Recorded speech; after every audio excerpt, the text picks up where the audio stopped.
Assalamualaikum warahmatullahi wabarakatuh. Perkenalkan, nama saya Jini Febrianti. Saya dari Fakultas Pertanian, Program Studi Agroteknologi Universitas Kaltara. Memenuhi tugas mata pelajaran Bahasa Indonesia, saya akan menjelaskan materi tentang sejarah perkembangan bahasa Indonesia. Bahasa Indonesia lahir pada tanggal 28 Oktober 1928. Pada saat itu, pemuda dari berbagai pelosok Nusantara berkumpul dalam kerapatan pemuda dan berikrar: 1. Bertumpah darah yang satu tanah air Indonesia. 2. Berbangsa yang satu bangsa Indonesia. 3. Menjunjung tinggi bahasa persatuan bahasa Indonesia. Bahasa Indonesia lahir dari bahasa Melayu yang pada saat itu sudah digunakan oleh masyarakat Nusantara sebagai bahasa perantara. Bukan hanya di Nusantara, melainkan hampir seluruh penduduk Asia Tenggara menggunakan bahasa Melayu sebagai bahasa perantara. Peristiwa penting bahasa Indonesia. 1. Bahasa Indonesia lahir pada tanggal 28 Oktober 1928 melalui Ikrar Sumpah Pemuda. Yang kedua, pada tanggal 25 sampai 28 Mei 1938, dalam rangka memperingati ke-10 tahun Bahasa Indonesia, diadakan Kongres Bahasa Indonesia 1, tepatnya di Solo, Jawa Tengah.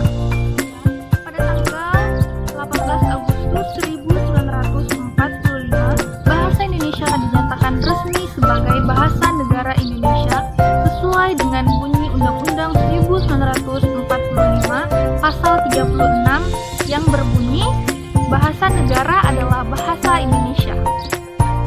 Bahasa Indonesia dalam kedudukannya sebagai bahasa nasional, fungsi bahasa Indonesia adalah sebagai lambang kebanggaan, lambang kebangsaan, identitas nasional, alat penghubung antar warga, antar budaya, antar daerah, serta alat pemersatu suku, budaya, dan bahasa di Nusantara.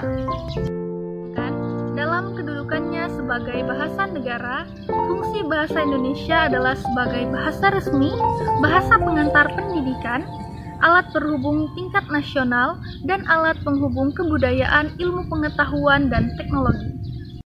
Dampak bahasa gaul. Berbahasa sangat erat kaitannya dengan budaya generasi. Kalau generasi ini kian tenggelam dalam pudarnya bahasa Indonesia yang lebih dalam lagi, mungkin bahasa Indonesia akan semakin sempoyongan dalam memikul bebannya sebagai bahasa nasional dan identitas negara. Beda zaman, beda pula bahasa gaul yang diciptakan. Apa itu bahasa gaul? Bahasa gaul adalah bahasa yang diciptakan tentunya tidak sesuai dengan yang diterapkan dalam KBBI atau Kamus Besar Bahasa Indonesia. Kasus-kasus tersebut seharusnya sangat diperlukan undang-undang penggunaan bahasa. Diharapkan masyarakat Indonesia mampu menaati kaidahnya agar tidak mencintai bahasa gaul di negeri sendiri. Sebagian besar dari teman-teman semua mungkin ada yang bertanya, mengapa bahasa Indonesia perlu kita pelajari? Sedangkan bahasa Indonesia ini adalah bahasa ibu yang sejak kita SD bahkan SMU dan jurusan apapun yang kita ambil di perkuliahan tetap kita menemukan mata pelajaran bahasa Indonesia. Manfaat mempelajari bahasa Indonesia. 1. Menumbuhkan rasa cinta tanah air. 2. Melestarikan budaya. 3. Mempermudah komunikasi. 4. Menambah wawasan dan pengetahuan. 5. Menumbuhkan ide-ide baru.